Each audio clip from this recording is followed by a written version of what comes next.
¿Qué hiciste? El que solo se ríe de sus picardías se acuerda. Oh. No, va a venir, hace un ratito dije, la directora de museos de la provincia, Claudia Lamas, y me escribe un mensaje, mandame la ubicación. Le pido a los chicos de producción, pásenme la ubicación del estudio para pasarle a nuestra invitada, y el Pulpo me manda un croquis. Me manda un croquis en la época del GPS y de las ubicaciones. Un screen de pantalla. Y un circulito ahí. Ah, claro. Es de gracioso. Es de gracioso, es pícaro. Tecnología. Nos vamos a poner un poquito más serios. Sí. Un poquito más serios porque este tema lo amerita. Lo anunciamos ayer, lo anunciamos hoy. Ya está con nosotros el doctor Raúl Vecchio, director del Centro Científico Tecnológico CONICET Salta Jujuy, para ver qué está pasando con la ciencia en Argentina. Bienvenido, Raúl. Bienvenido a Punto Uno. ¿Cómo estás? Muchas gracias. Muchas gracias por invitarme. Te voy a yo le voy a sacar seriedad a esto. Bien, bueno. No, hay que tomarlo con seriedad, pero también creo que es un tema que si lo tomamos en el cotidiano, es a veces mejor. Yo hubiese preferido realmente que me mandaran el croquis, ¿no? Yo soy de esos, de los antiguos que se maneja con croquis, así que sí, me habían dado la situación con el Maps y me perdí lo mismo. Sí, es mejor el croquis. Sí, por más investigador de CONICET que sea. En Buenos Aires le meten guía T, mucha gente todavía, no usan todo el GPS. Raúl, igual sí coincido con vos, obviamente el tema merita ponerse serios, pero tampoco dejarse ganar por la amargura, la incertidumbre y la bronca, ¿no? ¿Está viviendo un momento de mucha crisis la ciencia argentina? Lo está viviendo, sí, por el tema de hay fuertes recortes y bueno, en algunos es importante rescatar el hecho de que la ciencia y tecnología en Argentina tiene una estructura que es de articulación, sobre todo, entre varios organismos. Son como 16 organismos de ciencia y técnica que articulamos casi diariamente. Y nosotros, por suerte, en Salta y Jujuy, que es la región donde interactúa CONICET, acá como Centro Científico Tecnológico, hay 16 centros en todo el país, o sea, una distribución bien federal de esto. Antes CONICET estaba concentrado en Buenos Aires y ahora hay, desde hace bastantes años, esos centros científicos que en nuestro caso abarca 2 provincias, Salta y Jujuy. En esta región y sobre todo en Salta tenemos la suerte de que hay bastantes organismos de ciencia y técnica representados, como la Comisión de Energía Atómica, el INTA, el INTI, el Servicio Geológico y Minero Argentino. O sea, por suerte está esa estructura acá. Y bueno, en ese sentido, acabo de venir de un evento. Estaban en la plazoleta 4 siglos. Invito a la comunidad que se llegue hasta las 1 de la tarde, más o menos van a estar ahí mostrando un poco, visibilizando lo que hace el INTA, principalmente, como saben, no sé si la comunidad lo sabe, pero hay un decreto de que prácticamente elimina esos 2 organismos, el INTA y el INTI.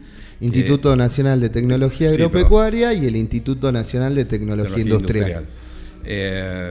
Hasta los terrenos van a vender. Claro, el INTA tiene unos terrenos muy apetecibles ahí, que son el campo experimental sumamente valioso para experimentar justamente en campo lo que hacen ahí en Cerrillo, ¿no? No solo Cerrillo, porque también, por ejemplo, la Universidad Nacional de Salta tenía también espacios ahí para hacer la parte de docencia, bueno, y ese decreto prácticamente le quita total autarquía al organismo. Recién estábamos hablando de eso, de que al quitarle ese tipo de autarquía, las decisiones se dejan de tomar en territorio.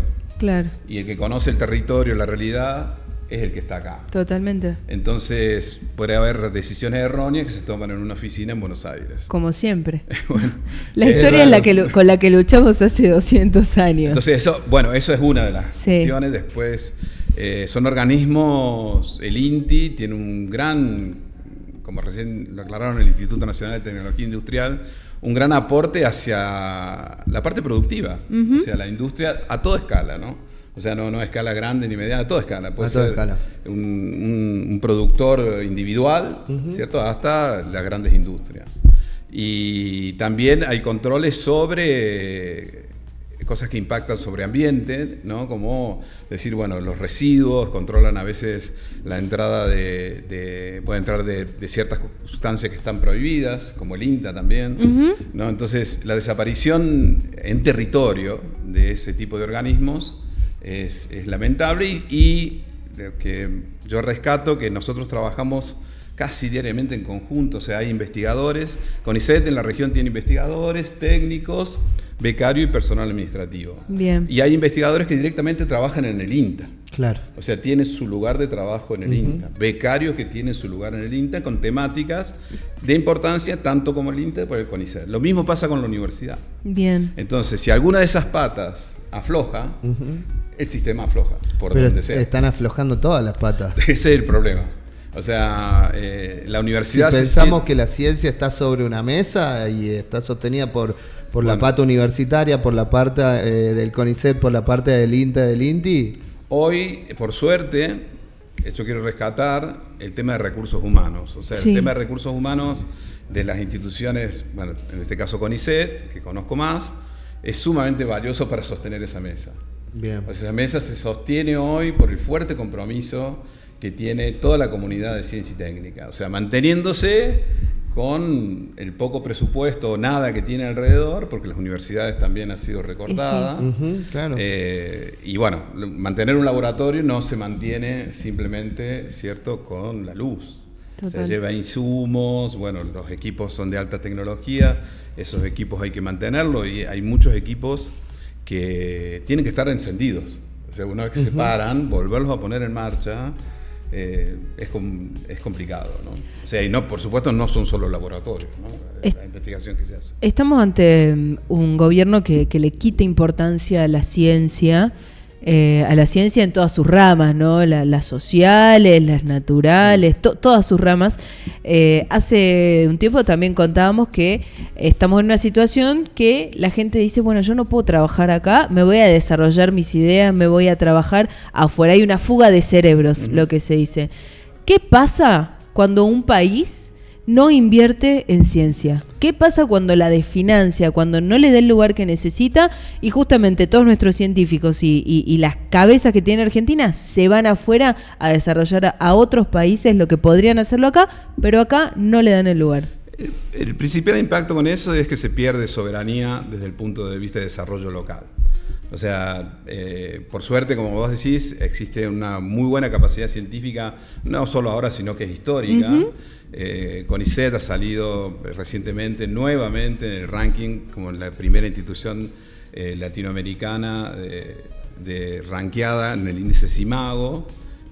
Ya es el tercer o cuarto año que lo hace. Sí. Eso es, esencialmente, el índice se basa en la producción científica, no solo la producción, sino también el impacto en el territorio, ¿no? Entonces, si nosotros sacamos eso, supongamos que no somos los primeros, somos el tercero o cuarto, lo que sea. Sacamos eso, ¿cierto? El impacto territorial, claramente se pierde el desarrollo local. O sea, hay una gran cantidad de empresas de base tecnológica, por ejemplo, que la base tecnológica son desarrollos a partir de conocimientos básicos, en algún caso, que se transfieren. Bien. Eso se pierde rápidamente. Y el recurso humano también, si el recurso humano se va, sobre todo el recurso humano más joven, que muchas veces está formado, puede ingresar al CONICET, en la carrera del CONICET, o sea, CONICET tiene un sistema de evaluación muy riguroso, tanto para el acceso a los becarios, como a los investigadores, o sea, pasan por varias comisiones muy rigurosas en ingreso. Eso me parece importante hacer hincapié, ¿no? Porque uno de los argumentos que suele sostener el oficialismo, el gobierno, es que este tipo de instituciones muchas veces son como una cueva de ñoquis o una cueva de gente que cobra un sueldo sin aportar nada o que no tienen las capacidades para estar en esos lugares. Y por el contrario, como vos bien decís, es muy difícil entran justamente personas brillantes a este tipo de instituciones. Sí, es una verdad el tema del ingreso, por un lado, al sistema de becarios. Las becas son para desarrollar un doctorado. Vos no podés entrar a hacer una beca si no estás anotado en un doctorado. Inclusive la categoría de ese doctorado tiene que ser A. Bien. O sea, el doctorado normalmente... nosotros somos una institución de ciencia y técnica, pero por otro lado, bueno, yo tengo el otro mameluco puesto, que es el de la universidad. Soy profesor en la Universidad Nacional de Salta también. Entonces, ahí... ¿Estudian y trabajan cuando ingresan o no? Claro, o sea, los becarios, sí. El destino de eso es hacer su doctorado, que normalmente están en las universidades, las carreras de doctorado, claro. No normalmente, la mayoría, y es el ente académico que certifica la formación, y hay que hacer investigación todo el tiempo. Claro. O sea, todo el tiempo de que entras ahí, y cuando uno ingresa a la carrera, que ya pasa a planta, el ingreso es sumamente más riguroso y difícil, porque de un número determinado entra un número mucho menor, ¿no? Y sí. Entonces, y a veces la formación de esa gente, o sea, como yo he sido becario de CONICET, doctorado, y es una carrera más. O sea, la brillantez, como decís vos, yo le saco brillantez, sino que es formación. Bien. Las capacidades se desarrollan, ¿no? Sí, o sea, no es un talento innato, por supuesto, pero me refiero a gente que se dedica a esto, que le dedica su vida. Sí, eso, dedicarle su vida es cierto. Y bueno, requiere mucha exigencia que hay, o sea, muy lejos de decir son ñoqui, ¿no? O somos ñoqui, me incluyo. Muy lejos de eso. Y los aportes muchas veces los visibilizamos poco. Es uno de los aportes, por ejemplo, que se están visibilizando ahora en la plazoleta Cuatro Siglos. Tenemos a veces eventos de divulgación o visitamos para tratar de divulgar nuestros resultados, pero existen aportes de muchos proyectos de investigación directos, otros que hay que tener en cuenta el valor de los conocimientos de base. O sea, muchas veces dice, bueno, están estudiando una temática que hoy es el chiquitito de acá que no sabes en qué se va a aplicar. Pero cualquier desarrollo, y en todo el mundo es lo mismo, o sea, un desarrollo de vacuna, por ejemplo, no se puede hacer de un año a otro. Claro. O sea, necesita una investigación previa. Y uno dice, bueno, pero ¿qué fue lo del COVID? Que hicieron vacunas, ahí nomás. No, tardaron 6 meses poniendo toda la capacidad del mundo a hacer vacunas que tenían la base de otra enfermedad. Exactamente. O sea, la vacuna del COVID, una de las más conocidas, está basado en conocimiento sobre el HIV. O sea, a partir de eso se genera una vacuna, ¿no? Claro.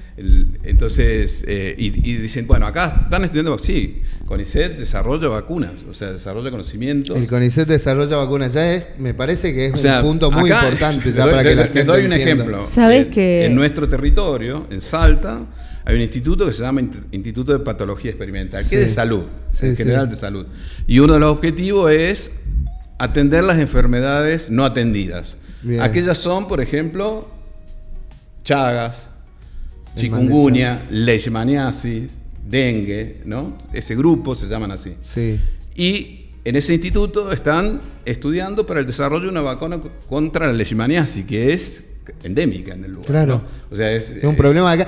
Que no es un problema, también esto es importante señalar, que no lo va a venir a agarrar otra persona, o un sector privado o un laboratorio. Y no lo va a agarrar un sector privado ahora porque no es rentable. ¿Por qué? Claro. Porque los casos están localizados en una región muy deprimida, no solo acá, sino también para el nordeste de Argentina. Sí. Y son pocos los casos. Claro. O sea, pero un afectado, nosotros tenemos que encararlo, o sea, obvio, desde el Estado. No, porque y un más privado que no lo va a endémico. hacer. Está bien. Y uno dice, bueno, pero si no es negocio no se hace. Si la vida no es suficiente para justificar el desarrollo de eso, por más costoso que sea, estamos un poco equivocados, ¿no? ¿Sabés qué pongo acá en Google? CONICET, y me aparece en noticias: desarrollan un biopesticida para combatir el HLB, la enfermedad que ataca la producción de cítricos. Científicos de CONICET inventaron una estufa a bajo costo para enfrentar el invierno. Siguen sin aprobar el disyuntor contra el monóxido de carbono creado por el CONICET. El de los escorpiones, había uno de los escorpiones por acá. Acá, el primer estudio regional sobre la expansión de escorpiones de importancia sanitaria en el sur de Sudamérica. Son todas buenas noticias. Son muy buenas noticias, pero también fíjense que dice Sudamérica. Sudamérica. O sea, es decir, bueno, nosotros muchas de las cosas que podemos desarrollar acá pueden ser aplicadas en los países vecinos. Claro, y capaz que ahí se vuelve un negocio, pensá en pero el desde sur acá de mismo, Brasil. O sea, supónganse, se desarrolla una empresa de base tecnológica en base a un biopesticida o algo por el estilo que también ayuda a la conservación del ambiente. Claro. Y es aplicable en el sur de Brasil. Bueno, una empresa de base tecnológica acá le puede vender productos a Brasil. Y no solo eso, sino que CONICET tiene bastante bien desarrollado lo que se llama vinculación tecnológica. Bien. Desde ese punto de vista puede licenciar un resultado. Bien. ¿Cierto? Es decir, bueno, vos como empresa formaste una empresa, puede haber un investigador de CONICET de la empresa también, de base tecnológica, después que puede ser parte de la empresa o volver al CONICET como investigador y puede desarrollar investigación en la empresa. Entonces después CONICET, en base a ese licenciamiento, recibe regalías que la devuelve a invertir en ciencia y técnica. CONICET ha desarrollado, ¿cierto?, una semilla a partir que es resistente a sequías. ¿Sí? Entonces no tengo que usar otro implemento, sino que la semilla ya es resistente, la planta que sale es resistente a estrés hídrico. Claro. Entonces, y eso ha sido exportado, hay una empresa que lo hace, o sea... Y así podemos contar un largo rato. Un larguísimo rato. Podemos hablar de ejemplos locales. ¿Y por qué crees que subyace en la idea de atacar esta institución que genera tantos logros? CONICET ahora quedó un poco al margen del ataque que hubo, sino con los decretos esto de necesidad de urgencia, DNU, contra INTA, INTI, también, bueno, es a la par, fue Vialidad Nacional, que no es un organismo de ciencia y técnica, pero bueno, es un organismo bastante útil para nuestra transporte de producción y de personas, por lo menos, ¿no? No, pero sí ha sido financiado el CONICET. Sí, no, yo no estoy diciendo que no, ahora con la reestructuración que hubo, existe un desfinanciamiento al hecho de que, sobre todo, quiero contar una cosita para que se entienda bien, existe la Agencia Nacional de Ciencia y Tecnología, que dependía antes del Ministerio de Ciencia y Técnica, el ministerio no existe más, es una Secretaría de Ciencia y Técnica y otras cosas más. A partir de eso, la agencia esta era el principal organismo de la promoción de la ciencia y la técnica con financiamiento fuerte, digamos, ¿no? Tiene un fondo, sigue existiendo, tiene un fondo que se llama el FONCIT, Fondo Nacional de Ciencia y Técnica, a partir de que salían el financiamiento de unos proyectos, que son los proyectos de investigación de ciencia y técnica tan conocidos en la jerga nuestra como PICT. Bien. Sí, me dijeron que hablan con muchas siglas. Sí, PICT, SST. Sí. Bueno, por eso la digo con el nombre. A partir de esos financiamientos eran los principales financiamientos que había, por ejemplo, para mantener los laboratorios, que entraba inclusive fondos a la provincia y a la universidad. Por eso se gastan ahí. Eso desde el 2023 no se han financiado, había una convocatoria, esa convocatoria no se ejecutó, entonces sí se siente fuertemente eso. Bien. El otro es la depresión del salario, que no es solamente CONICET, eso es a nivel organismos públicos nacionales, que está congelado. Y un grave problema que tenemos es sobre todo tratar de absorber a los investigadores jóvenes que se han formado con su doctorado y postdoctorado, que no a pesar de que existe la convocatoria de ingresos del CONICET, no se efectivizan. O sea, hoy están a la espera. Están a la espera, o sea, están en stand-by. Entonces, esa gente, si tiene a lo mejor un trabajo en la universidad, la conservás, se dan algunas becas extraordinarias para mantenerlos, pero mucha de esa gente se puede perder. Entonces, eso sí se siente un fuerte impacto. Claro. Lo que vos me preguntás, bueno, es una política del gobierno. El gobierno tiene una política desde el punto de vista de desarrollo que es muy distinta a un desarrollo propio del país, ¿no? O sea, desde el punto de vista tecnológico, industrial. Entonces, bueno, ahí hay diferencias. O sea, cada estado tiene la posibilidad de darle una dirección. De dar una dirección, ¿no? Entonces, bueno, en ese sentido, si están las reglas claras, uno puede acomodarse, ¿cierto?, a esa dirección. Hoy no sabemos muy bien. O sea, ahí siempre sale en las noticias, propio también del tema de las ciencias sociales. Acá hay uno que justamente dicen que el gobierno prepara un decreto para básicamente poder decidir sobre qué se investiga y qué no se investiga en el CONICET. Hace unos años decía, no, pero en el CONICET investigan el ano de Batman, los penes de madera de no sé qué. Entonces eso generó también cierta resistencia, de decir, che, no, ¿qué es esto? ¿Por qué una ciencia social? No, eso no es ciencia. No sirve que se invierta dinero en eso. Bueno, aclaro sobre esos títulos ya son llamativos, y se le pone ese título para llamar la atención de la comunidad. Cuando uno lee el artículo, y inclusive es un artículo... Sí, tiene una intención, ¿no? No, es un artículo inclusive muy chico, es un artículo casi de divulgación, ¿no? Pero no una investigación científica. Claro. Puede ser, pero pero se estudia otra cosa. ¿Y por qué es importante? Son importantes las ciencias sociales. Sabemos de la salud, dentro de las ciencias sociales está la economía. Básicamente. Una de ellas, por ejemplo, ¿no? Entonces, desde ese punto de vista, y por otro lado, para ponerlo en nuestro contexto, Salta es atractiva, ¿cierto? Es una provincia atractiva, Salta y Jujuy, y dentro de esa atracción está nuestra propia diversidad, ¿cierto? Como identificatoria de salteña, y dentro de eso está nuestro patrimonio cultural, nuestro patrimonio arqueológico. Eso se estudia desde el punto de vista de las ciencias sociales. Si yo no lo conozco, no lo puedo conservar. Y si no lo conservo, deja de ser un recurso necesario para nosotros. Entonces, totalmente. Desde esa base, que ahí comprendes el turismo, comprendés también, un poquito hablábamos el otro día de decir, bueno, yo puedo tener la mejor tecnología que se la puedo brindar a una sociedad, pero si esa sociedad no se apropia de esa tecnología, o sea, sí que hace falta un trabajo social previo. O sea, si yo voy a las comunidades del norte de Salta, o las comunidades Huichi, o a los cerros acá nomás, 50, 60 kilómetros antes de llegar a la Puna, a desarrollar un proyecto. Por ejemplo, ahora se está desarrollando un proyecto de acceso al agua de calidad, el acceso al agua segura. Pero el acceso al agua no me significa mucho, pero un agua segura.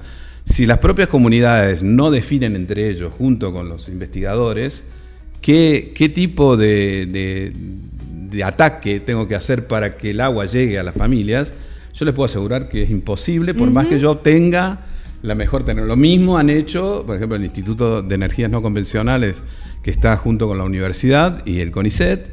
Ellos previamente tienen que hacer un estudio con las comunidades, un estudio social, para ver qué tecnología aplicar, para que la propia comunidad se apropie de esa tecnología, ¿no? Y sí, los estudios sociales son el puntapié para una política pública, para decisiones de gobierno, para las legislaciones. Exactamente. El inicio de un montón de cuestiones, es un insumo, que nos atraviesan. Es un insumo fundamental. Entonces, uno puede decir, bueno, no, a nosotros nos interesa cómo desarrollar, ¿cierto?, la parte tecnológica, hoy está en boga la minería, y no está mal hacerlo, pero lo otro no lo puedo dejar de lado. Bien. Ni siquiera, o sea, lo que es transferible, ni siquiera lo que es base.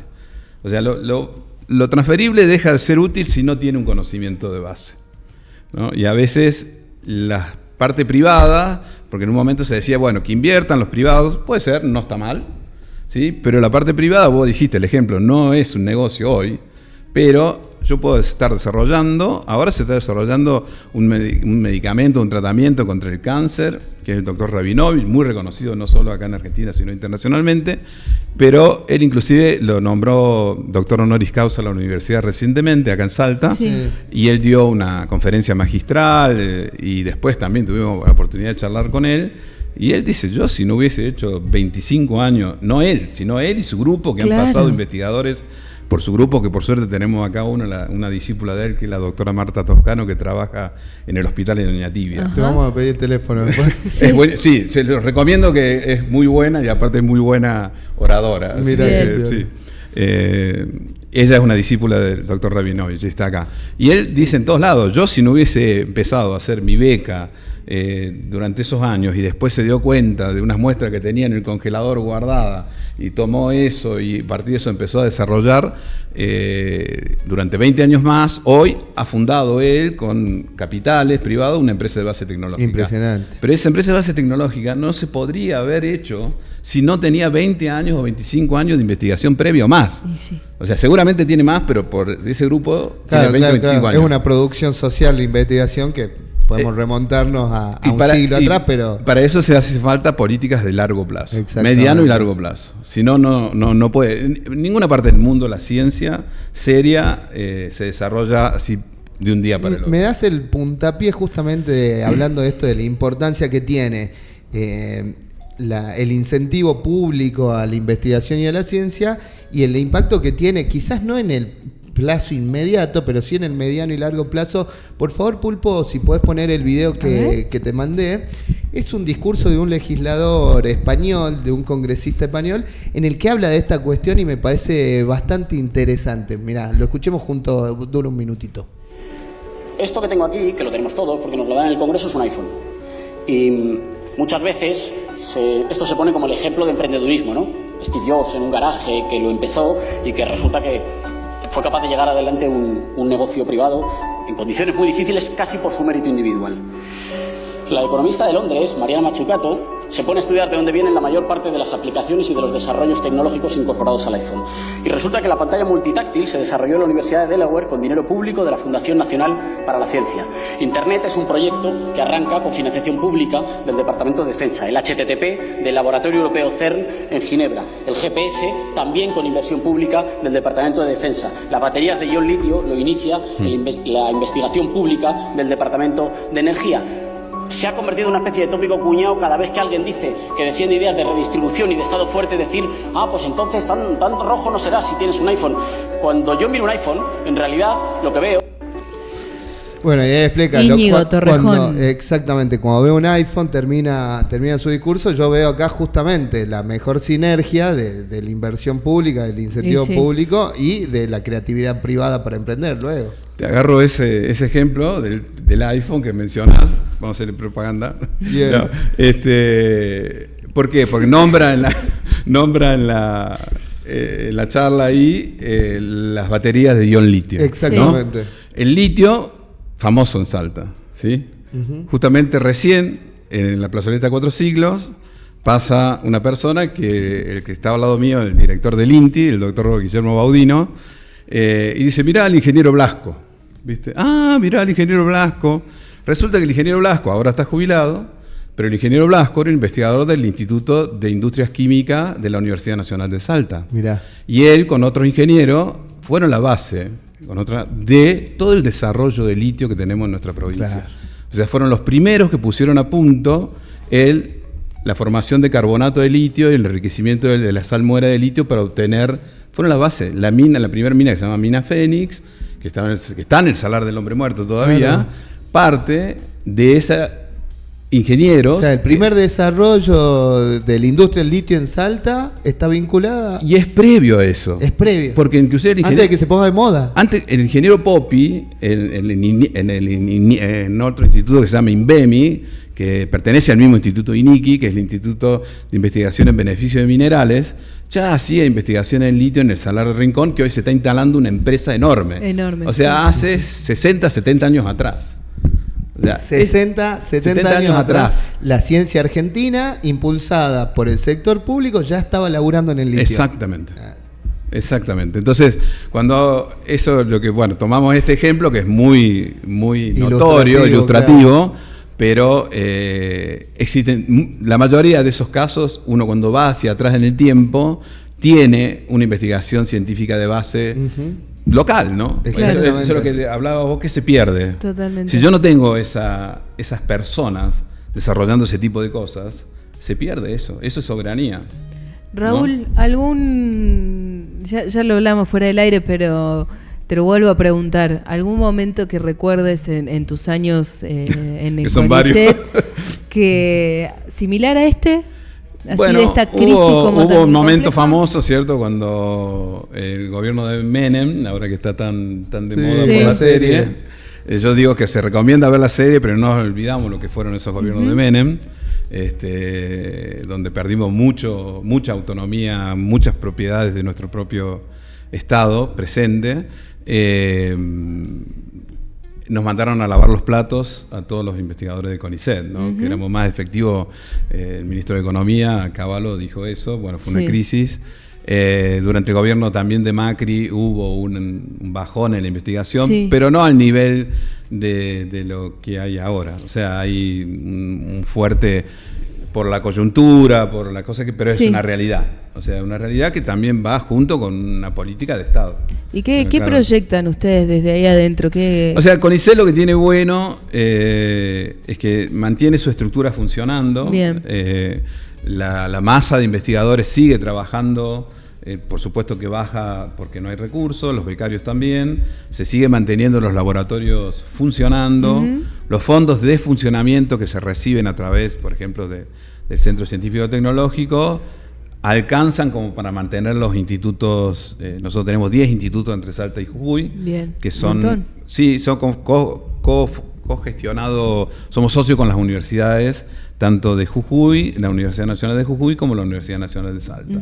Ahí están lo que se llaman las unidades ejecutoras o estos institutos, que a veces dependen también de otras instituciones, como en el caso de Jujuy, que está la provincia, en el instituto que se llama, así en la jerga, el Instituto del Litio, que se hacen investigaciones sobre hacer una producción más sustentable del litio con menos uso del agua, y también aprovechar algunos otros elementos que tienen las salmueras, que no es solamente litio, tienen magnesio, calcio, bueno, tienen otros elementos que son subproductos aprovechables, ¿no? Y el uso de un recurso tan crítico para nuestra puna como es el agua, la tenemos que usar medidamente, ¿no? Entonces, ahí están nuestros socios principales, que son las universidades, pero el INTA, el INTI también. Me perdí un poquito con tu pregunta, ¿cuál era? ¿Qué proyectan para lo que resta del año? Bien, esa estructura de CONICET que sigue funcionando también nos permite, como por ejemplo el viernes se dieron los resultados de la convocatoria postdoctorales. Esa es una instancia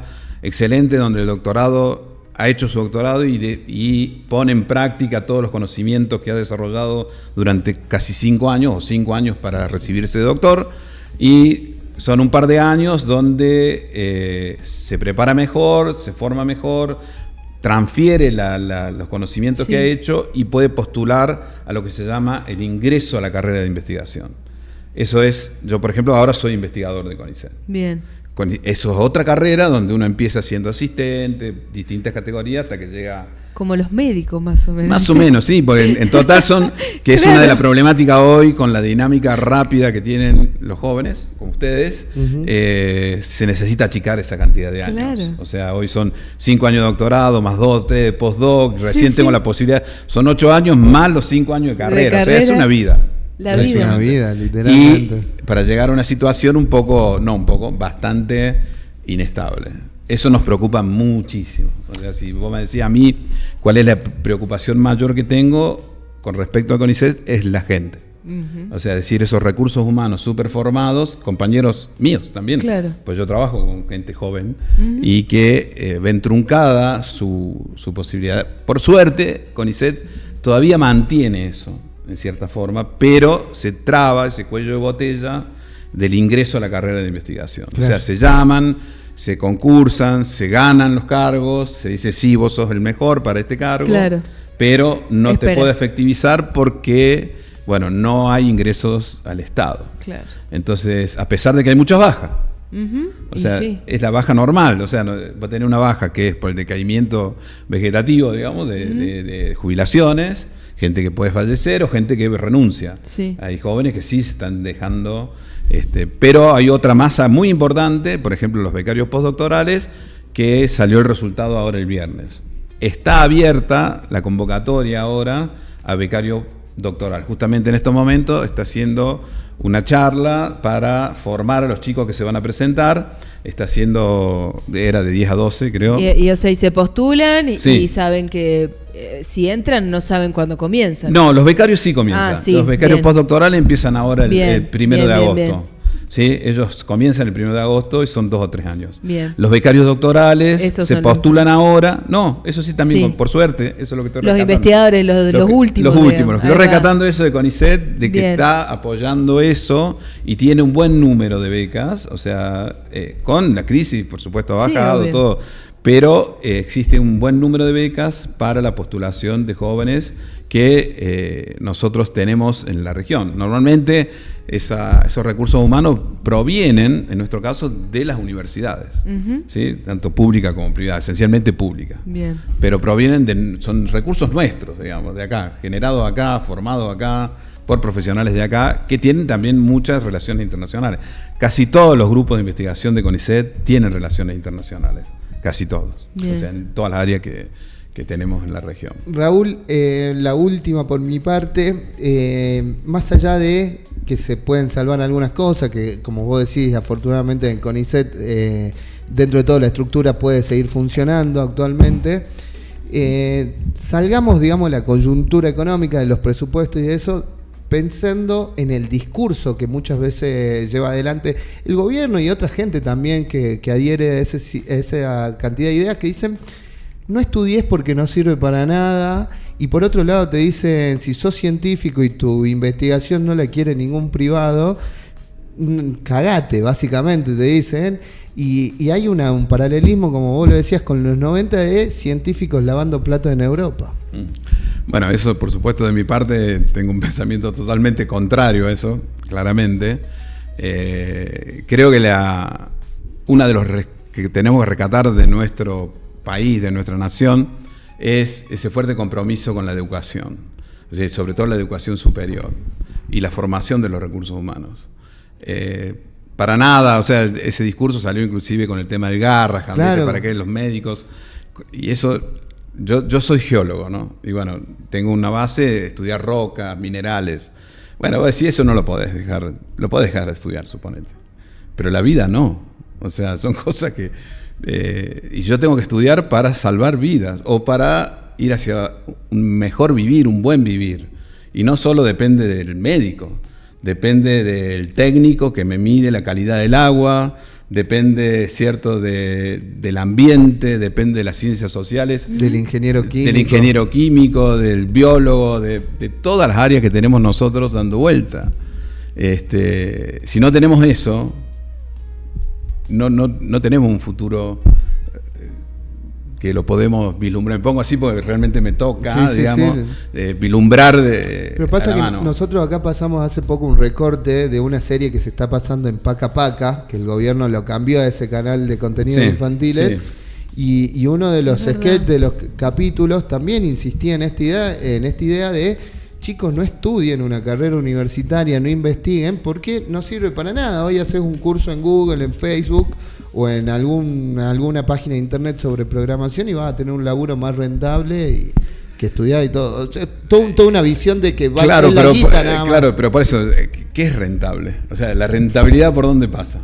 O sea, inclusive desde el propio Estado, la rentabilidad no solamente es una rentabilidad económica. O sea, la rentabilidad del bienestar no solo pasa por una cuestión económica, ayuda un montón, pero desde el punto de vista de las bases del conocimiento en sí mismo, se justifica no solo estudiar una carrera de grado, y si tenemos la posibilidad, como tenemos en nuestro país, de hacer carrera de posgrado con una estructura de posgrado fuerte dentro de las instituciones académicas, tenemos que aprovecharlo.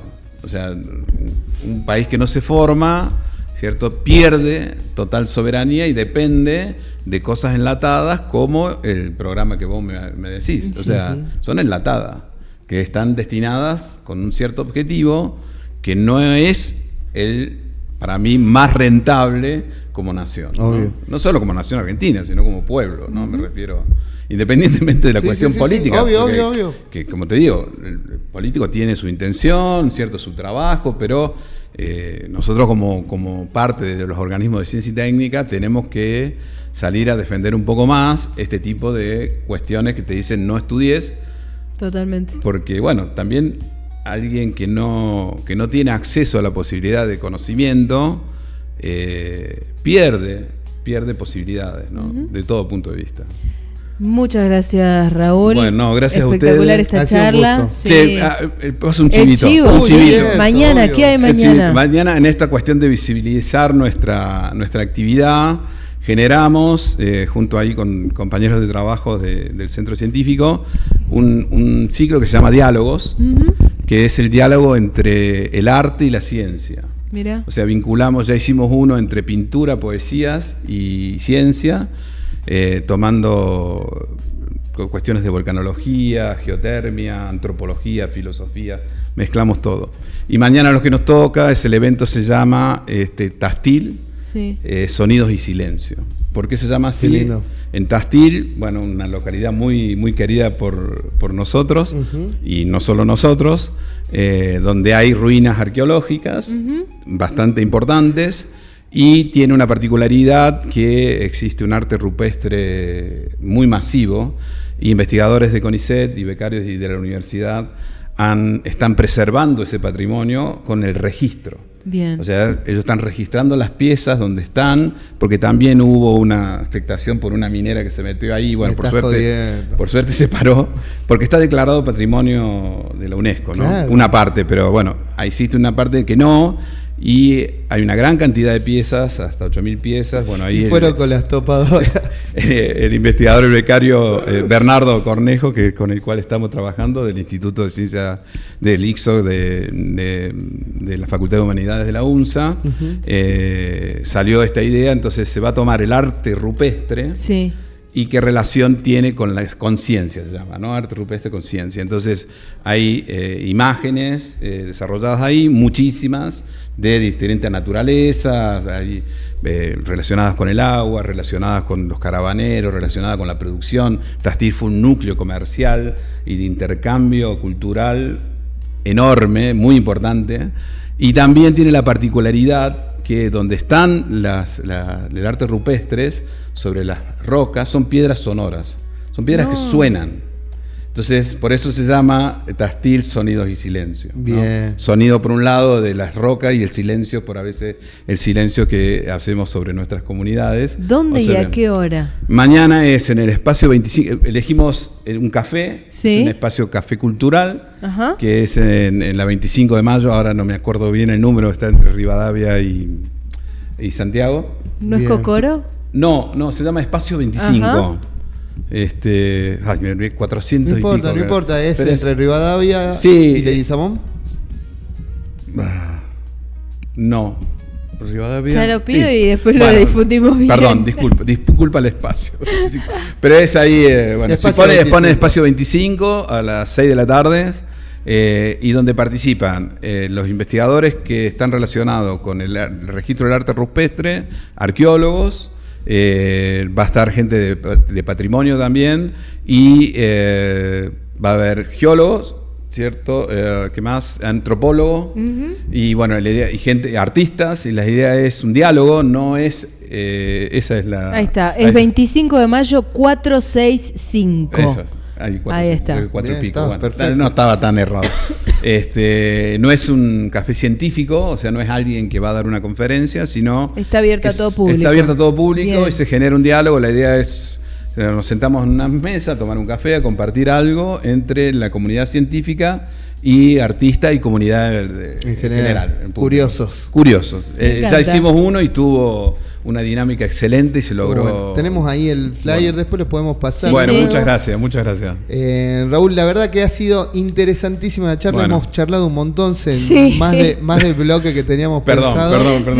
No, fue espectacular. Tiene que frenar. Es muy interesante, es muy interesante y es importante, creo, en estas épocas hablar de esto. No, por supuesto. Yo les agradezco a ustedes, al canal también por este tipo de divulgación, y que nos permitan también ver otra cara que no se ve, ¿no? Así, desde el punto de los investigadores. Yo sigo siendo un trabajador como cualquier otro, como mameluco, tanto en la universidad como de investigación. Soy un amante de mi profesión y del trabajo que hago, así que doy clase en primer año. No sos ñoqui, se ve. No, yo por lo menos no. Me gustan los ñoquis, sobre todo el 29. El 29. En mi casa hacen unos excelentes ñoquis y los como con gusto.